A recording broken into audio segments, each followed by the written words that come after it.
Thank you for joining us at the Fractured Fairy Tales, the final class.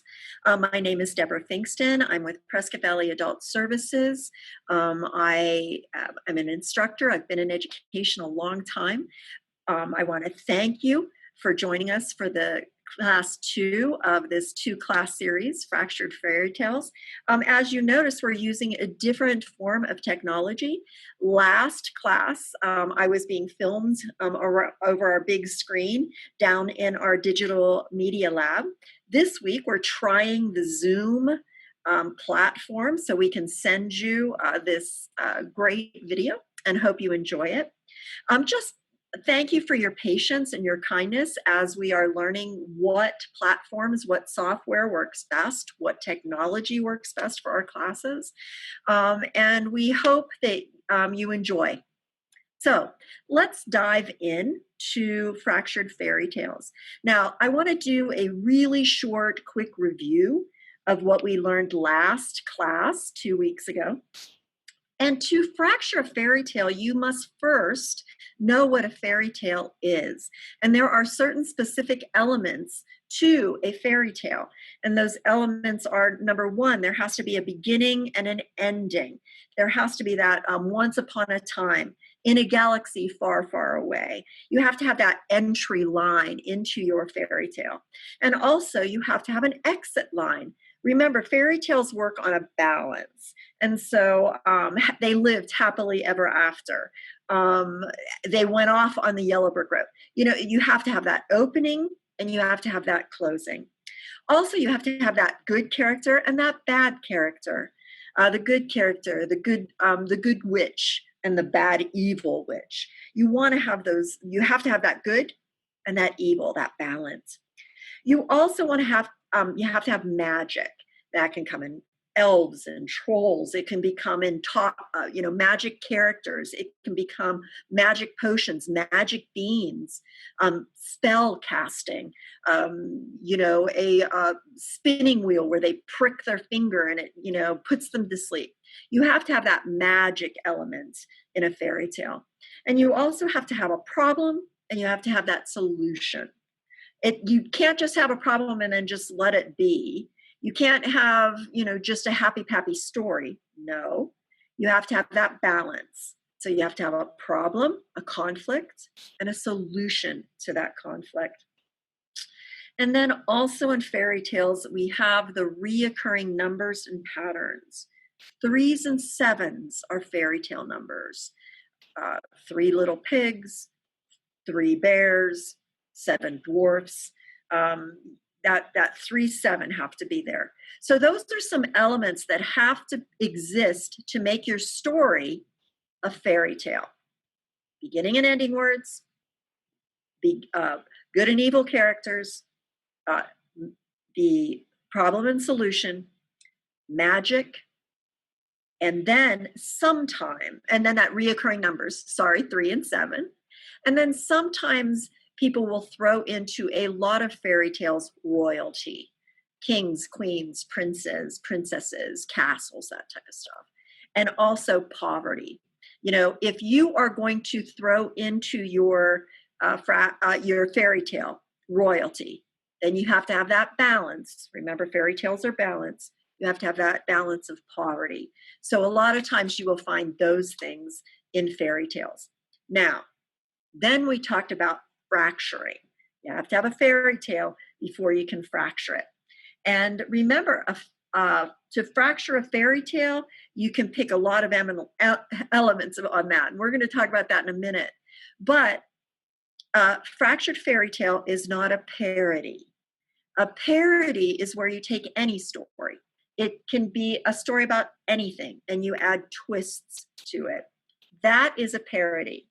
A fractured fairy tale is where you have a fairy tale that has all of those elements and then you twist them in some way, shape, or form. And I also talked about picking your point of view. Is it going to be from my point of view? Is it going to be first person? Is it going to be second person? Is it going to be third person? And if you pick that point of view, you want to be consistent throughout all of your writing, all of your fracturing, that you stay with that point of view. All right, now let's get on to today's class. Let me share a screen with you.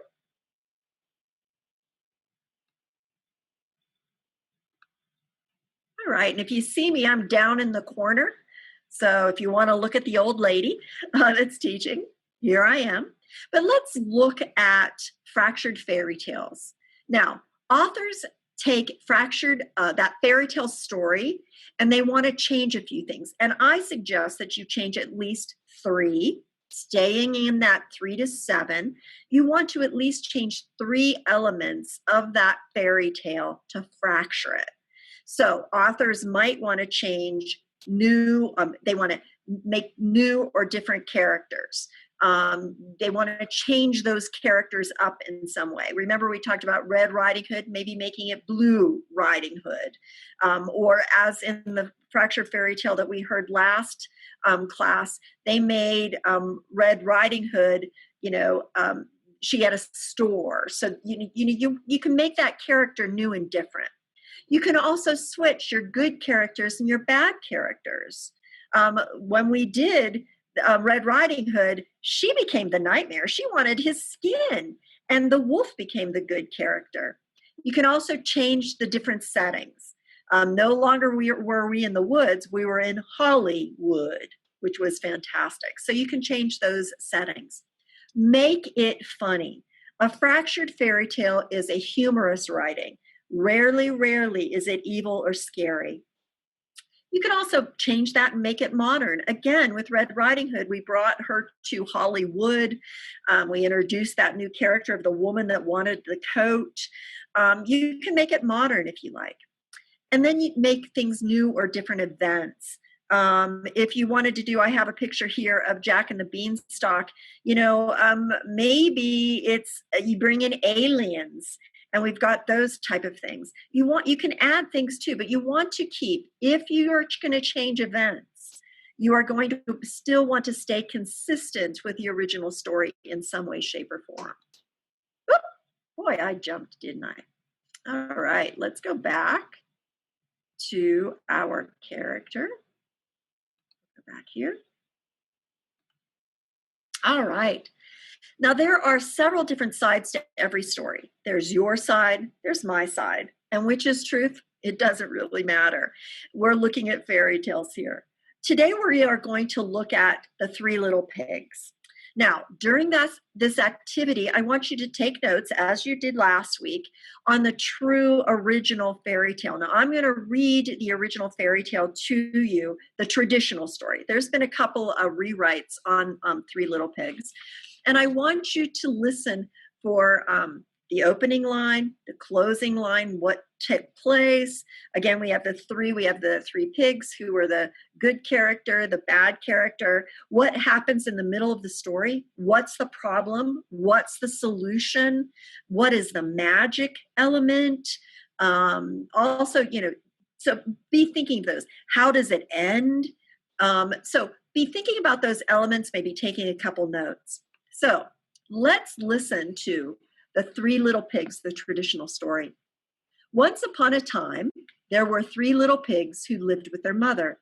One day, their mother told them that they were old enough to go out into the world and make a living for themselves. She said, "Watch out for the big bad wolf, because he will eat you." She also told them to build your houses nice and strong so that you will be safe from the wolf. Then she said, "Goodbye, my sons. Good luck." The 3 little pigs then went their separate ways. The first little pig saw a man stacking straw. The first little pig asked the man, "May I have some of the straw to build a house?" And the man agreed, and the first little pig built his house very quickly. It wasn't very strong. One day, the big bad wolf came and knocked on the first little pig's door and said, little pig, let me come in." And the little pig answered, No, I won't let you come in. Not by the hair of my chinny chin.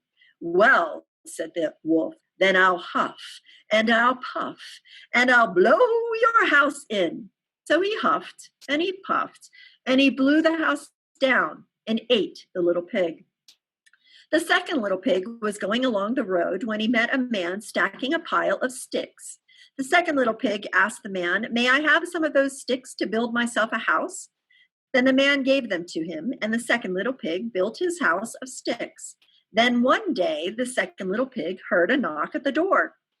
It was the wolf, and he said, little pig, let me in. The little pig said, no, no, I won't let you in, not by the hair of my chinny chin chin. The wolf answered, then I'll huff, and I'll puff, and I'll blow your house in. Then he huffed, and he puffed, and he blew his house down and ate the little pig. The third little pig was walking on the road when he met a man with a load of bricks. The little pig asked him for enough to build a house. The man agreed, and the third little pig built a strong house of bricks. The wolf came and knocked at his door and said, little pig, let me come in. And the pig said, no, no, I won't let you in, not by the hair of my chinny chin chin. Well, said the wolf, then I'll huff and I'll puff and I'll blow your house in.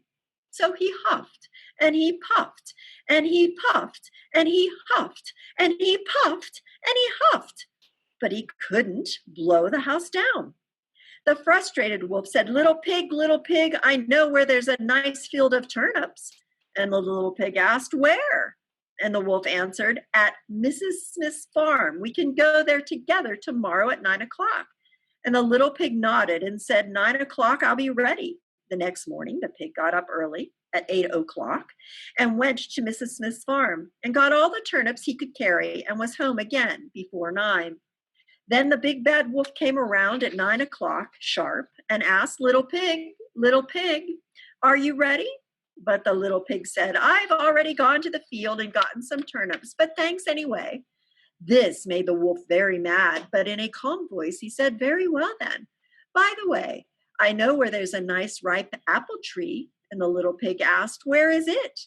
And the wolf answered, it is in the orchard across the field. I will come tomorrow at 8 o'clock, and we can go together to pick some juicy sweet apples. The little pig then said, 8 o'clock, I'll be ready. The next morning, the little pig got up at 7 o'clock, ran to the apple tree across the field in the orchard, climbed up the tree, and started picking apples. Suddenly, he saw the big bad wolf coming. The sneaky wolf said, how are those apples? And the pig answered, great, here, catch one. And he threw it far away, that while the wolf was going after it, the pig jumped down the tree and ran all the way home. Later on, the wolf came knocking and said, little pig, there is a fair in town. Can I come by tomorrow at 7 o'clock, and can we go there together? And the pig replied, 7 o'clock, I'll be ready. But the pig went to the fair early and bought a butter churn barrel. On his way home from the fair, he saw the big bad wolf coming up the hill, and the little pig hid himself in the barrel, which actually fell over and rolled down the hill. It rolled so fast that it scared the wolf into running away, and he didn't even get to go to the fair, and the little pig ran home with his churn and was safe. Later on, the wolf went to the pig's house and told him about the fast-rolling barrel, which had scared him. The little pig laughed out loud and said, I bought that barrel at the fair, and I was inside it when it went down the hill. This made the wolf furious, and he said, little pig, that's it. I'm going to come through your chimney and eat you. But the pig made a giant fire in the fireplace and put a big pot of water on it. Just as the water started to boil, the wolf started coming down the chimney, and the little pig took the cover off the pot, and the wolf fell in. The little pig cooked him and ate him for dinner and thought to himself, I'm not so little anymore. And the pig lived happily ever after. That's pretty crazy. I never heard the final part, but if you notice, it came in threes. The apple, the fair, the cornfield. Okay, so we had that 3, and then it had that closing. The pig lived happily ever after. All right, so let's fracture this fairy tale. Okay, now, what if the wolf told the story of the 3 little pigs? Let's find out.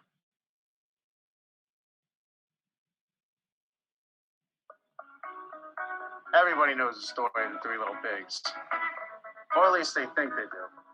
But I'll let you in on a little secret. Nobody knows the real story. Because nobody ever heard my side of the story. I'm the wolf. Alexander T. You can call me Alex. I don't know how this big bad wolf thing got started, but it's all wrong. Maybe it's because of our diet. Hey, it's not my fault wolves eat cute little animals like bunnies and sheep and pigs. It's just the way we are. If cheeseburgers were cute, folks would probably think you were big and bad too. But like I was saying, the whole big bad wolf thing is all wrong. Don't forget to take Real your story notes. is about a sneeze and a cup of sugar. This is the real story.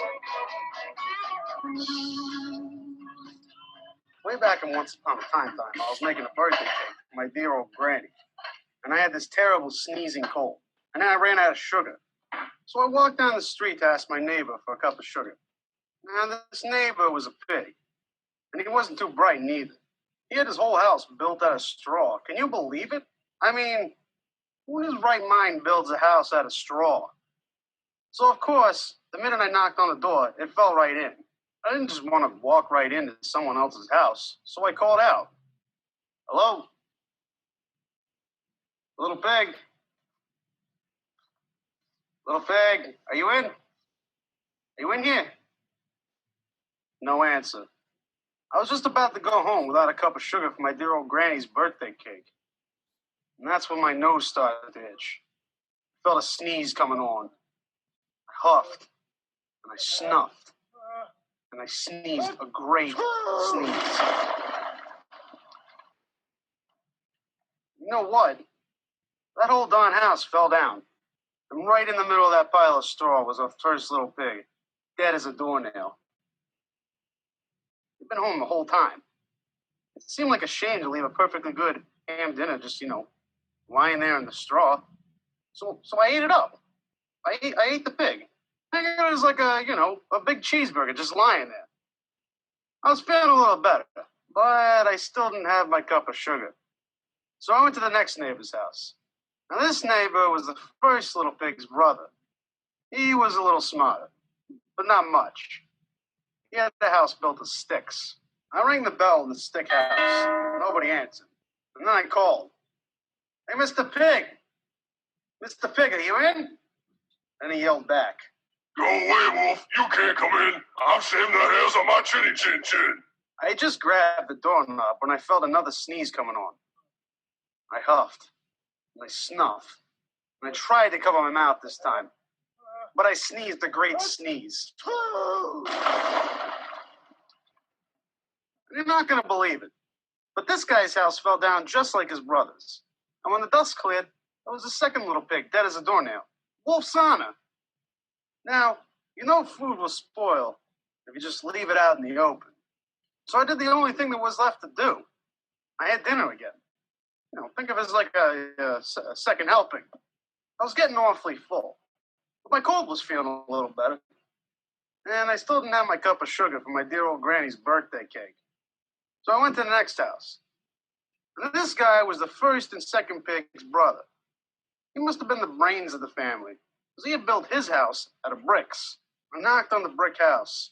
No answer. So I called. Mr. Pig! Hey, Mr. Pig, you in? Do you know what that rude little porker said to me? Get out of here, Wolf. Don't bother me again. Talk about impolite.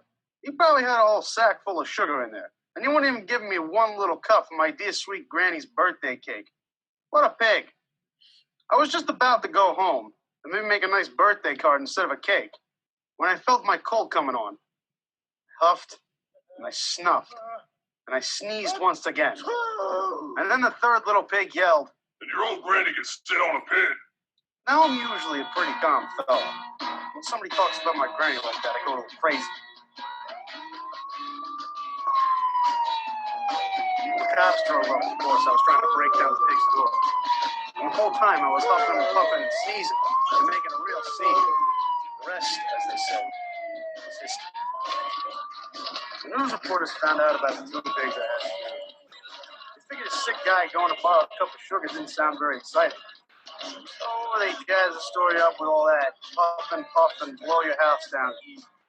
And they made me the big bad wolf. That's it. That's the real story. I was framed. But, you could, loan me a cup of sugar.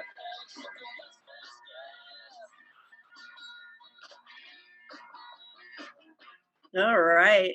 That's pretty, and that is a pretty awesome story, isn't it? All right. So let's compare and contrast. There, the three little pigs and the big bad wolf, the true story of the little pigs, and as told by a wolf. And I love that how they have it written, a period, that's his name. So just another bit of that humorous little thing. And, the point of view that the narrator takes is the evil character and kind of telling his story. What did he need? He needed sugar for his grandmother's birthday cake, right? It had that beginning, it had that once upon a time, and it had a twist at the end. What was that ending thing? Hey, I still need sugar, right? So it doesn't have to be always, super the end. It could have a bit of a hang there, right? All right. So, who told the story? The story was told by the grandson. So we've got that going. It's told by a period wolf. Who was the villain? Well, the villain in the true story was obviously the wolf. In the true story, he was out to eat the pigs, even though in our current story he ended up eating two of the pigs. Right? He was the good character. He was just kind of caught up in it. And what did the wolf want? The wolf wanted a cup of sugar. How did he try and get it? Well, he went over and, knocked on the door. I've done that before. I've called up and said, hey, to my neighbor, Roberta, hey, Roberta, do you have an egg? I ran out of eggs. And I run over and borrow. It's something that commonly happens. And why does everyone think this big bad wolf is bad? Because he was framed. I love that. That's that twist. Here he was. What was he supposed to do? Let these pigs just be dead? Heck, they were there and he does eat them. He was upfront with that. And he said how, this one pig, that third pig was rude. He was nasty. He picked on about his grandmother, made him mad. So do you see those fractures happening? The police came, he was framed, he was put in jail. It's a wonderful, wonderful fractured fairy tale, wonderful story. All right. So when you pick a fairy tale, some of the things you want to make sure you do is, first of all, make sure you're very familiar with it. And here's a great little form I thought you guys might like to see, where it shows, the original tale. So you always want to make sure that you know who the main characters are. You can, in a fractured fairy tale, introduce characters. We saw in Little Red Riding Hood, they introduced the woman that wanted to buy the coat. But you want to make sure that you at least have the original characters that were in the original tale in some way, shape, or form. Now you can corrupt them a little bit, but you go there. In the original form, it was the countryside, and in for the original tale, the mothers sent them out to find their way. In the fractured one, they lived kind of in a community. I got the impression. Okay. What was the problem? In the original ones, the pigs wanted to live in peace. Their mother said, beware, but they just wanted to live in peace. The events that took place, the pigs built their houses of straw, the wolf blows it down. The one pig builds the house of sticks and the wolf blows it down. The smart pig builds it of bricks and the wolf can't blow it down. So he tries to climb down that chimney, ends up in a pot and gets cooked. The resolution is the wolf dies. The justice is served. The one pig is safe because he was smart enough. Okay. So we fractured those and we saw the different events that happened with what's going on. Now I do want to talk about, it is a common fracture to go with the villain's side of the story. Like I brought up Wicked, in the Little Red Riding Hood that we saw last week. Here's this poor wolf trying to take his grandmother her teeth. Okay, in this story, we have the wolf in the Three Little Pigs. He just wants to find some sugar for his grandmother. That is a very common slant. And actually, you can Google or come to the library, to the children's department, and ask for some fractured fairy tales. And there are some fantastic books on that. It is a very common one. And I want to show you just a little trailer of a Disney fractured fairy tale. Whoop, come on now. Nope, it doesn't want to move. Let's find out this technology. Here we go. Why isn't it moving for me? All right, here we go.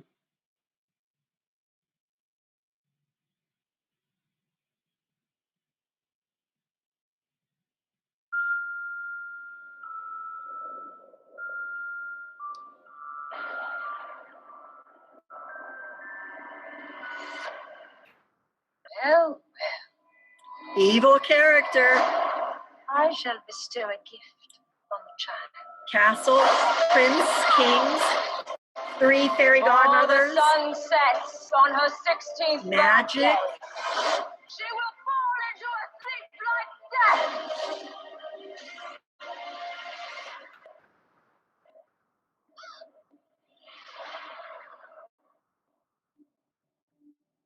Curious little beastie. Bring her to me. I know you're there.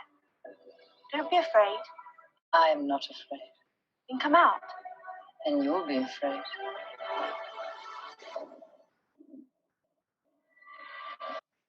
other fairies fly. Why don't you? I had wings once. They were strong, but they were stolen from me. There is evil in this world. Revenge.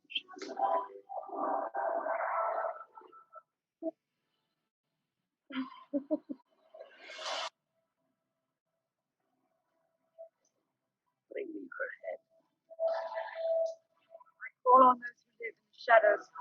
Fight with me now.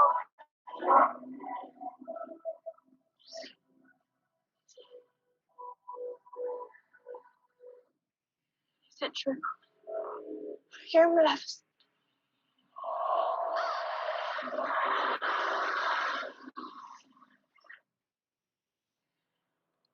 Well, that is fantastic. And a role picked for Angelina Jolie. It was beautiful.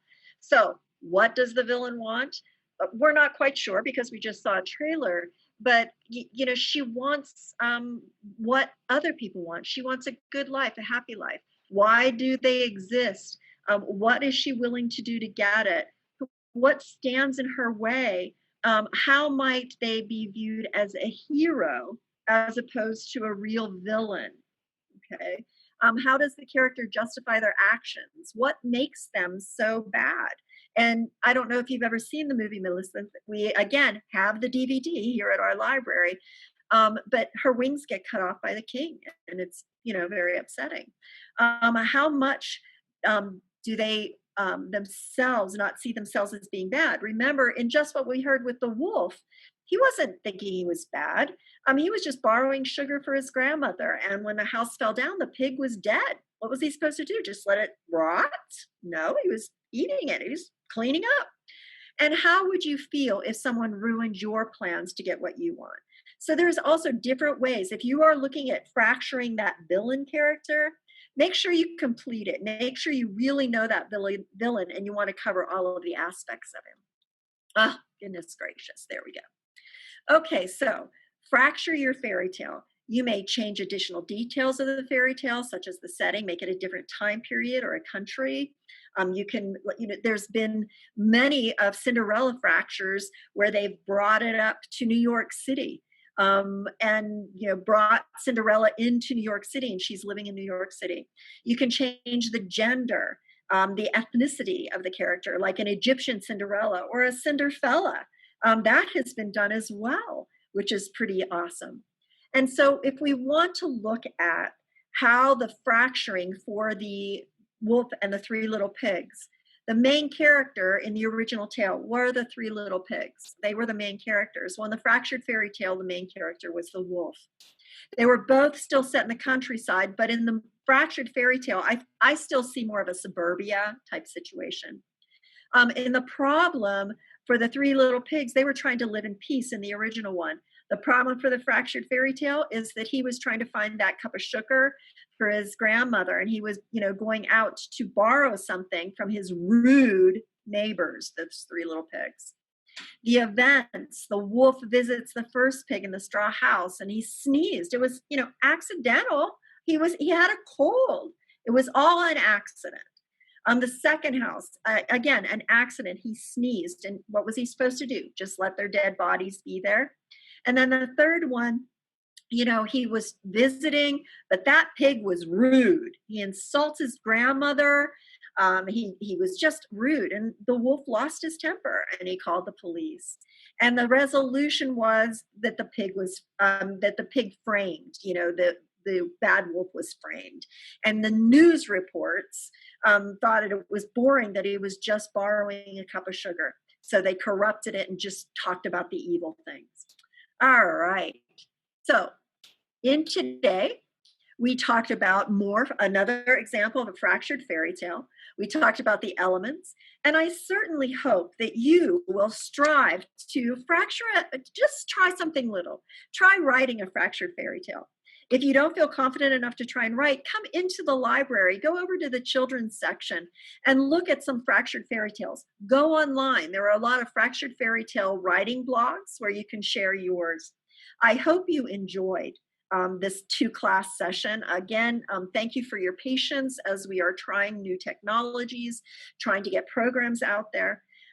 If you are interested in sending us a suggestion on some classes that we could do, let me show you where you can do that. Let me go here. I'm going to go, if it will let me. Technology. Let's find our way. If it's going to let me, it might not. It did. All right. So if you would like to share some information with us, and we would like to know maybe some classes that we can, again, teach. We have some literary elements coming up. We're looking at maybe doing a class on the book, The Life of Pi, and talking about its characteristics. What you can do is you can come to our Prescott Valley Public Library website and then hit the word contact. Once you hit that, you can see where it says Ask a Librarian or Suggest a Program. I say please go into Ask a Librarian. These go straight to the adult librarian. And here you would just write your name. It says Ask a Librarian, but you could just write, I suggest a class on, and you can send it to us. And then you would have to include your email. So I'm going to include mine at pvaz.net. If you want to send any fractured fairy tale to me, if you have any questions, my email is dfingston, P-F-I-N-G-S-T-O-N, at pvaz.net.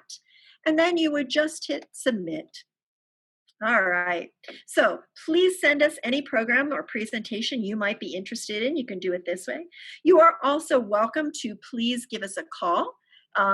Our number is 928-759-6196 and speak to our adult librarian. You can come into the library, and if we are available, we would love to speak with you.